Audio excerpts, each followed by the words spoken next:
ഇന്നലെ ഗുജറാത്തും പഞ്ചാബും തകർപ്പൻ കളിയായിരുന്നു. പഞ്ചാബ് 241 റൺസാണ് അടിച്ചു കൂട്ടിയത്. അത് ശ്രേയസ് അയ്യർ ക്യാപ്റ്റൻ്റെ ഇന്നിങ്സാണ് എടുത്തു പറയേണ്ടത്. 42 ബോളിൽ 97 റൺസ്. അത് ലാസ്റ്റ് ഓവറിൽ സെഞ്ചുറി അടിക്കായിരുന്നു. പക്ഷേ ക്യാപ്റ്റൻ സ്ട്രൈക്ക് വേണ്ടാന്ന് പറഞ്ഞിട്ട് ശശാന്ത് സിംഗിന് ഇത് കൊടുത്തു. അത് വളരെ മികച്ചൊരു കളി തന്നെയായിരുന്നു. ലാസ്റ്റ് ശശാന്ത് സിംഗ് 16 ബോളിൽ നിന്ന് 44 റൺസ് വളരെ നല്ല രീതിയിൽ സ്കോർ ചെയ്തു. മാക്സ്വെൽ 0. IPL ഏറ്റവും കൂടുതൽ 0-ൽ പോയേക്കുന്നത് ഇപ്പോൾ മാക്സ്വെലാണ്.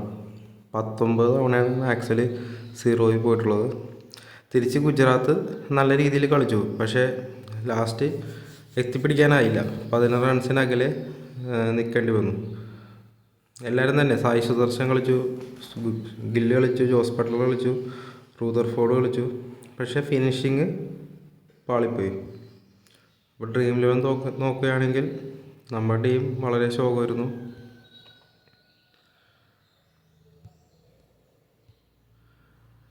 എൻ്റെ ക്യാപ്റ്റൻ ഇറങ്ങിയില്ല. നമ്മൾ ഇമ്പാക്ട് പ്ലെയറായിട്ട് ഇറങ്ങുമെന്ന് വിചാരിച്ചതാണ്, പക്ഷേ ഇറങ്ങിയില്ല. ശശാന്ത് സിംഗ് വൈസ് ക്യാപ്റ്റൻ, അത് കറക്റ്റായിട്ട് വന്നു. ജോസ് ബട്ട്ലർ ഉണ്ട്, ജാൻസിനടുത്ത് സ്റ്റോണിസ് ഡ്രീം 11 ടീമിലുണ്ട്, സായി കിഷോർ ഉണ്ട്, ഹർഷീത് സിംഗ് ഉണ്ട്. ബാക്കി ആരും തന്നെ ടീമിലില്ല. നമ്മൾ ശ്രേയസ് അയ്യർ എടുത്തിട്ടുണ്ടായില്ല. അപ്പോൾ ഏറ്റവും കൂടുതൽ പോയിന്റ് കിട്ടിയത് ശ്രേയസ് അയ്യർക്കാണ്. 193 പോയിൻ്റാണ് കിട്ടിയത്. ഇപ്പോൾ ഡ്രീം 11 ടീം നോക്കുകയാണെങ്കിൽ 1362 പോയിൻ്റാണ്. Captain Shreyas Iyer, vice captain Sai Sudharsan. P ആര്യയൊക്കെ പുത്തൻ താരോദയമാണ്. അവനൊക്കെ നല്ല കളി കളിച്ച്. 2 ബൗളേഴ്സ് മാത്രമേ ടീമിലുള്ളൂ, സായി കിഷോറും ഹർഷീത് സിംഗും. ബാക്കി 6 ബാറ്റ്സ്മാൻമാരാണ് ടീമിലുള്ളത്.